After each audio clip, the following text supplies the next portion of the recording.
Beetroot is not a very common choice for Thoran back in Kerala. There are many other vegetables that are quintessential to our cuisine and would elicit a lot more nostalgia.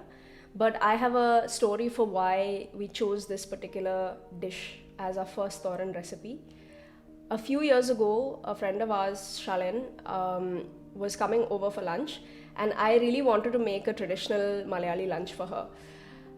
So for some context, Charlene is from the south of France. She is a vegetarian and she does not have a very high tolerance for spice or grease in her food.